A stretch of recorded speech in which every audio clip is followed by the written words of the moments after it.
কোরআন নাজিল হচ্ছে, নাজিল হতে গিয়েই বলা হচ্ছে আপনি পড়ুন। সুবহানাল্লাহ বলেন। পড়ালেখা ছাড়া, পড়া ছাড়া বোঝা যাবে না। একটা জিনিস আপনি আমল করবেন, ওটা তো আগে জানতে হবে, ঠিক কিনা? আপনাকে বলে না যে বাঁচতে হলে আগে জানতে হবে, তাই না? বাঁচতে হলে আগে জানতে হবে।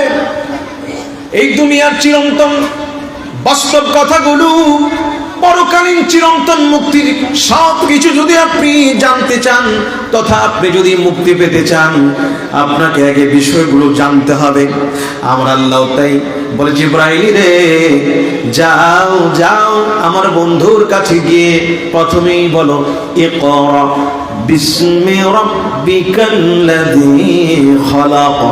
যিনি সৃষ্টি করেছেন সেই রবের নামে নবী গো আপনি পড়ুন। সুবহানাল্লাহ বলেন। আমাদের পড়ালেখাগুলো রবের নাম দিয়ে, আল্লাহর নাম দিয়ে শুরু করতে হবে, ঠিক কিনা বলেন? আমরা ভালো কাজে বলি কিনা বিসমিল্লাহির রহমানির রহিম, পরম করুণাময় আল্লাহর নামে শুরু করছি, যিনি দয়ালু, যিনি অতি দয়ালু।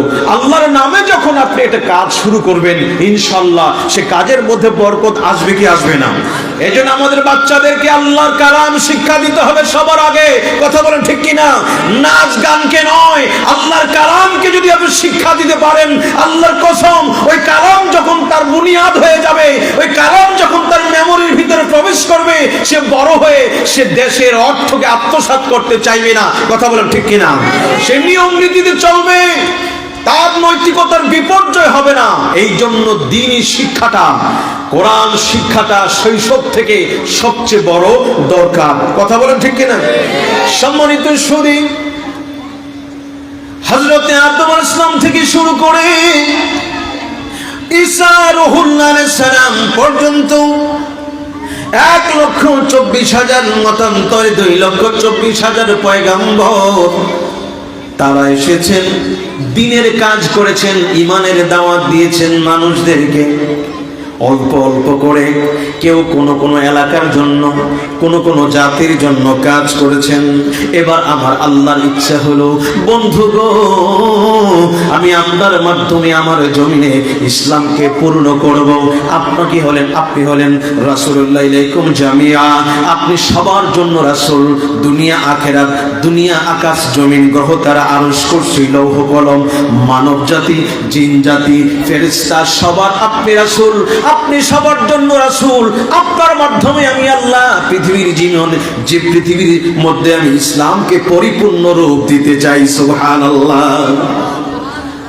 সম্মানিত সুধী, সেই আল্লাহ পাক সেই সিদ্ধান্তগুলো বাস্তবায়ন করার জন্য মহাগ্রন্থ আল কোরআন কারীম অল্প অল্প করে নাজিল করলেন। একবার নাজিল করলেন, ওই কোরআন আর কোনোদিন নষ্ট হলো না। কেন নষ্ট হবে? এটা আল্লাহ নিজেই সংরক্ষণের দায়িত্ব নিয়েছেন। এর আগেও আসমানি কিতাব এসেছে, কিন্তু ওরা এগুলোকে বিকৃত করেছে। কিন্তু আমাদের কোরআন কখনো বিকৃত হবে না। আল কোরআন অবিনশ্বর। আমার আল্লাহ যেমন চিরস্থায়ী, আমার আল্লাহর কোরআনের তথা আমার আল্লাহর পাক জবানের বাণী তেমন চিরস্থায়ী। কথা বলেন ঠিক কিনা?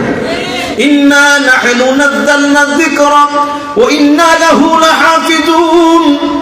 বন্ধুগো, আমি কোরআনকে পৃথিবীর জমিনে নাজিল করলাম আমার স্মরণের জন্যে, আমার আলোচনার জন্যে, এবং এটার সংরক্ষণের দায়িত্ব আমি আল্লাহ নিয়েছি। বাল হুয়া কুরআনুম মাজিদুন ফি লাওহিন মাহফুজ। আমার লৌহে মাহফুজে সংরক্ষিত আছে এই কোরআন। এই কোরআন কখনো বিকৃত হবে? সে কোরআনের মাদ্রাসায় মাহফিলে আমরা এসেছি, আমরা খুশি না বেজার? জোরে বলে খুশি না বেজার? আল্লাহ আমাদেরকে কবুল করুক, বলেন আল্লাহুম্মা আমিন। সম্মানিত সুধী, একদিন আর 2 দিনে নয়, 23টি বছরের বিভিন্ন পর্যায়ক্রমে এই কোরআন খানি আমাদের কাছে এসেছে। অল্প অল্প বিভিন্ন প্রয়োজনে